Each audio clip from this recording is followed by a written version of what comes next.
Alright guys, so what we're going to talk about today is going to definitely be a hot button topic that probably is going to upset some people, but we're going to go over reasons why you should not own a Glock. Alright, reason number one as to why you should not own a Glock is the aftermarket.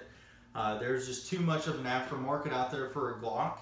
You can literally find every piece of a Glock online for an outstanding price, okay? And when I buy a pistol, I like not having an aftermarket for it. I like not having to replace anything on my own.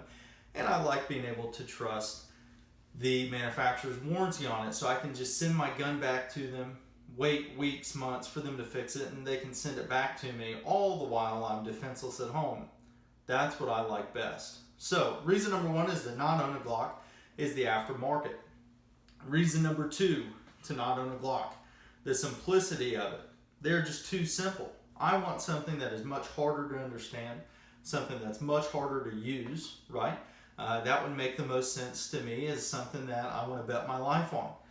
I don't necessarily like the fact that a Glock functions very similar to a revolver in the way that I can just load it and I can bet my life on it that it's going to work in most cases.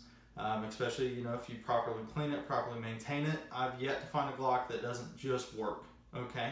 And that is just not okay with me. So, reason number two that I don't want to own a Glock is just the overall simplicity of it. Reason number three that I strongly recommend that you do not own a Glock is how many people are using them.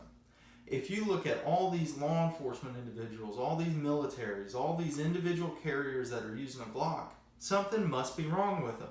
There's absolutely no reason that all these people are carrying this gun and something's right with it. They're obviously all paid by Glock, okay? And they obviously all receive free Glocks. And obviously Glocks really don't work that well because all these people are continuing to use them. Especially if we look at the firearms instructor community. Man, have you seen how many of those instructors are carrying Glock 17s, Glock 19s, Glock 45s, whatever it is? It's just too many. They're obviously all shields and they're in the pocket of Glock, which I am frowning upon greatly. If only we could all have XDMs or something to that effect. That'd be much better. Okay, so reason number three is just too many instructors or too many people out there that are owning Glocks. That is not okay with me. Reason number four that I do not want to own a Glock and that I would never recommend owning a Glock to any of you. If we look at how many other pistols were strongly influenced by Glocks, I just have a real issue with that. If we look at modern striker-fired polymer frame pistols, and I know a lot of people out there are going to spout some striker-fired history to me. That's cool and awesome.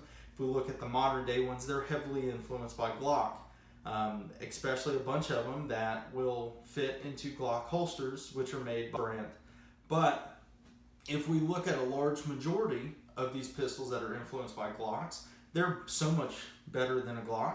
And in many cases, they outperform Glocks. You just can't find those cases anywhere on the internet. And, they're a little harder to find, but they're out there. I'm sure of it. So the biggest reason, guys, that we should not own a Glock is because this whole video was a joke, okay? Literally the opposite of everything I said is why you should own a Glock. And I hope you guys enjoyed this content. Please let me know down in the comments if you disagreed or agreed with owning a Glock. And as always, guys, stay tuned for more. Sarge out.